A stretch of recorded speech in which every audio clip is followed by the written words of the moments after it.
Hello friends, ඔයාලව මගේ YouTube channel එකට ආදරෙන් පිළිගන්නවා.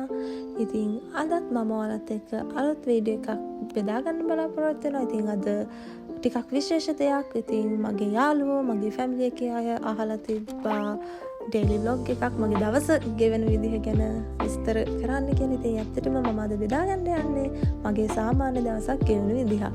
ඉතින් අද මට exam එකක් තියෙන දවසක්. ඉතින් එහෙනම් මාත් එක්ක ලෑස්ති වෙලා අපි යමු එක්සාම එකක් කරන්න. ඉතින් මම මුලින්ම මේ විදිහට ඩ්‍රෙස් කරා යනවා. මොකද අද ටිකක් සීතයි. මේ දවස්වල සාමාන්‍යයෙන් සෙල්සියස් -15 -10 වගේ මේ වගේ අතර තමයි ක්ලයිමේට් එක යන්නේ. ඉතින් ටිකක් ලේයර්ස් දෙකක් විතර ඩ්‍රෙස් කරලා වින්ටර් ජැකට් එකක් ඩ්‍රෙස් කරලා තමයි එළියට යන්න ඕනේ. ඉතින් මම අලුතෙන් අපාර්ට්මන්ට් එකට මූව් වෙලා මම කොහොම හරි අපාර්ට්මන්ට් එකත් අස් කරගත්තා තනියෙන්. ඉතින් තව පොඩි වැඩ තියෙනවා. කර්ටන්ස් දාලා මේවා කරලා ලස්සන කරගන්න. ඉතින් එදා අස් කරද්දි මේ විදිහට එකතු වෙච්ච කුණු ටිකකුත් තියෙනවා. මම මේ ටිකත් අරගෙන එළියට යනවා. ඉතින් ඇත්තටම මගේ අපාර්ට්මන්ට් එක හරිම ලේසි. මම කලිනුත් කිව්වා වගේ ලිෆ්ට් එක ගාවම තමයි තියෙන්නේ. මම ඉන්නේ 6th floor එකේ. ඉතින් හරිම ලේසි. ටංගාල එළියට ගිය ගමන්ම මට බස් එකද ට්‍රෑම් එකද මේ හැමදේම මගේ ළඟින්ම තියෙනවා. ඉතින් අද ටිකක් සීතයි. මේ ටිකේ හිම සමහර වෙලාවට වැටෙනවා. ඊට පස්සේ ඒවා මේ දැන් නිකන් ෆ්‍රීස් වෙලා වගේ තියෙන්නේ. සමහර වෙලාවට මේව හිමේ ඇවිත් ලිස්සන වෙලාවලුත් තියෙනවා. මොකද හිම දැන් ෆ්‍රීස් වෙලා තියෙන නිසා. මේවා නම් ගොඩක් වෙලාවට මෙහෙම මේවා විල්ලා අයින් කරනවා. මෙහෙන් මම හිතන ගවර්න්මන්ට් එකකින්ම ඇවිල්ලා මේ මිනිස්සු යන පාරවලට චොටි චිප්ස් ගල් දාලා ඒ පාරවල් වල තියෙන හිම මෙහෙන් අයින් කරනවා.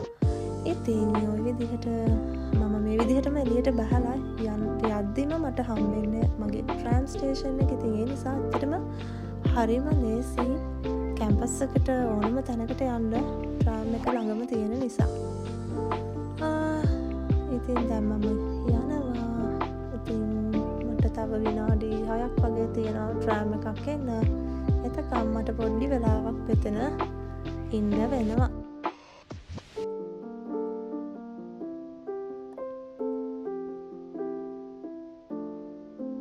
ඉතින් ට්‍රෑම් එක ආවා. මගේ යාළුවත් මේ ට්‍රෑම් එකේම ඉන්නවා. ඉතින් අපි දෙන්න පොඩ්ඩක් පාඩම් කරපු දේවලුත් කතා කර කැම්පස් එකට ගියා. ඉතින් ඇත්තටම අද හරිම ලස්සනයි. හිම වැටිලා අවුව පායනවා කියන්නේ ඒක ටිකක් අර හිම එහෙම දිලිස්ලා පේද්දි හරිම ලස්සනයි. ඉතින් ඒ වගේම ගොඩක් අය අද එළියට බහිනවා. අවුව පායනවා කියන්නේ මේ අය ගොඩක් එළියට බහින දවසක්. ඉතින් ওই විදිහට ස්වභාව සෞන්දර්යයත් රස විඳගෙන අපි කැම්පස් එකට ගියා. ඉතින් මගේ තව යාළුවෝ 3 දෙනෙක් ඉන්නවා. ඒ 3 දෙනාවත් එකතු කරගෙන අපි මේ යන්නේ කැම්පස් එකට. ඉතින් මම ඇත්තටම ස්ටඩි කරන්නේ ටැම්ප් එකේ. ඉතින් අපිට ඕනම කැම්පස් එකේ කියන්නේ කම්පරේ යුනිවර්සිටි එකට අයිති ඕනම කැම්පස් එකක ඕනම හෝල් එකකට ගිහින් අපේ එක්සෑම් එක කරන්න පුළුවන්. කියන්නේ කම්පියුටර් බේස් එක්සෑම් එකක් නම් ඕනම කැම්පස් එකක අපිට කරන්න පුළුවන්. මොකද අපිට හම්බෙන ඇක්සස් කාඩ් එකෙන් නිවාඩු දවසක වුණත් කැම්පස් එකට ඇතුල් වෙන්න පුළුවන්. ඒ ඇක්සස් අපිට කැම්පස් එකෙන්ම දීලා තියෙනවා. ඉතින් ගිහින් අපිට තියෙන්නේ අපි කැමති වෙලාවක් බුක් කරගෙන කැම්පස් එකට ගිහින් එක්සෑම් එක කරන්න. ඉතින් දැන් කැම්පස් එකට ගිහින් අපි ටික වෙලාවක් අපි පාඩම් කරපු දේවල් ආය කතා කරලා රිවිව් කරගත්තා එක්සෑම් එකට මුහුණ දෙන්න. ඇත්තටම අද ටිකක් තියෙන්නේ බේසික් නර්සින් ස්කිල්ස් 1 කියන එක්සෑම් එක. ඉතින් ඒක කරලා බලමු කොහොම වෙයිද කියලා. ඉතින් මෙහෙ එක්සෑම් එකට යද්දී අපේ බඩු කියන්නේ අපේ බෑග්ස් ෆෝන්ස් මේ දේවල් දාලා යන්න මේ විදිහට ලොකර් එකක් තියෙනවා. ඉතින් ඒ හැමදේම ඇක්සස් වෙන්නේ මේ අපිට දීලා තියෙන ඇක්සස් කාඩ් එකෙන්. අපිට තියෙන නිවාඩු දවසක වුණත් ඕනම වෙලාවක කැම්පස් ලයිබ්‍රරි එකට කැම්පස් එකට ගිහින් අපේ පාඩම් වැඩේ හැමදේම කරගන්න පුළුවන් මේ ඇක්සස් කාඩ් එක තියෙද්දි. ඉතින් ඇත්තටම එක්සෑම් එක ලේසි කරා කොහොම හරි මම හිතනවා හොඳ රිසල්ට් එකක් මට මේ වෙනකන් කරපුවාම එක්සාම් එකම හොඳ රිසල්ට් හම්බුණා. ඉතින් මේ එක්සාම් එකත් ඒ විදිහටම හොඳින් කරගන්න පුළුවන් වෙයි කියලා මම හිතනවා. ඉතින් ආපහු එන ගමන් මේ විදිහට අද ලස්සන්ට මං කිව්වා නිර පායලා තියෙනවා කියලා. ඒ දේවලුත් බලාගෙන මගේ ගෙදරට දැන් මේ යනවා. ඉතින් මගේ ස්ටඩීස් ගැන කිව්වොත් මම කරන්නේ නර්සින් ඩිග්‍රී එකක්. ඇත්තටම ටිකක් අපි මන් දන්නේ මට මේක අලුත්ම ෆීල්ඩ් එකක්.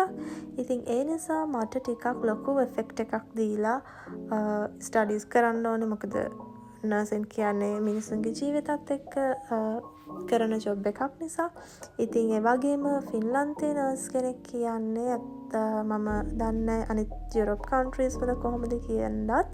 හැබැයි මෙහෙ මම දැනුත් මගේ යාළුවෙක් එක්කත් මම ඉමර්ජන්සි සර්විස් එකකට ගියා. එතකොට උනත් අපි මුලින්ම කන්ටැක්ට් කරගන්න නර්ස් ව කියන්නේ ડોක්ටර් කෙනෙක් ගාවට යන්න කලින් නර්ස් ව හම්බෙලා තමයි බෙහෙත් ගැන අපි කතා කරන්නේ.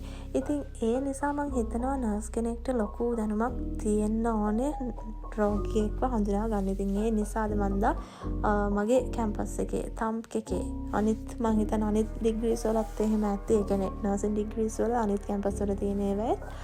හැබැයි අපිට ටිකක් ලොකු බරක් දීලා මේගොල්ලෝ අපේ ස්ටඩීස් කරන් යනවා. අපිට ඇත්තටම හැමදාම එක්සාම් එකක් දෙන හැම සතියකටම පාරක් අපේ එක කෝස් එකක් ඉවර වෙන වාරයක් ගානේ එක්සාම්ස් තියෙනවා. ඉතින් ඒ වගේ මම ටිකක් බිසි ස්ටඩීස් එක ලොකු බිසි ලයිෆ් එකක් තමයි මේ ටිකේ ගෙවෙන්නේ. ඉතින් ඊට පස්සේ මම ඇවිත් වොෂ් එකක් එහෙම දාලා මම ගියේ මගේ මම සාමාන්‍ය සතියටම මීල්ස් ප්‍රිප් කරනවා. ඉතින් මම මගේ ඊළඟ සතියට අවශ්‍ය කෑම හදන්න තමයි මම මේ ඊට පස්සේ කරේ. ඉතින් මම හැදුවා මොනවාද මන්ද මෙහි පිපිඤ්ඤා වගේ ලවලුවක් තියෙනවා. ඒක හදලා සහල් බැසෝ තෙල් දාලා ශ්‍රී ලංකාවේ විදිහට මම අද කෑම හැදුවා.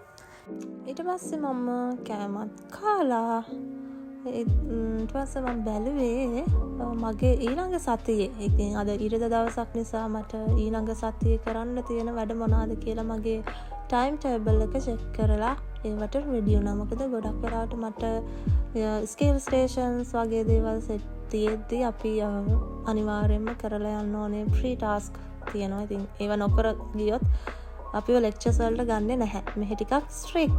මේගොල්ලෝ ෆිනිෂ් ජාතිකයෝ කියන දේ අකුරටම කරන අය. ඉතින් මේ රූල්ස් වලට අපි ගරු කරන්න ඕනේ. ඉතින් ඒ නිසා ඒ දේවලුත් මම පොඩ්ඩක් බලලා හැමදාම ඉරිදට ලබන සතිය ප්ලෑන් කරගන්නවා. ඉතින් ඔය විදිහට තමයි මගේ සාමාන්‍ය දවසක් ගෙවෙන්නේ. ඉතින් තවත් ලස්සන දවස් ගෙවන විදිහවල් මම ඔයාලට එක්ක බෙදා ගන්නම්.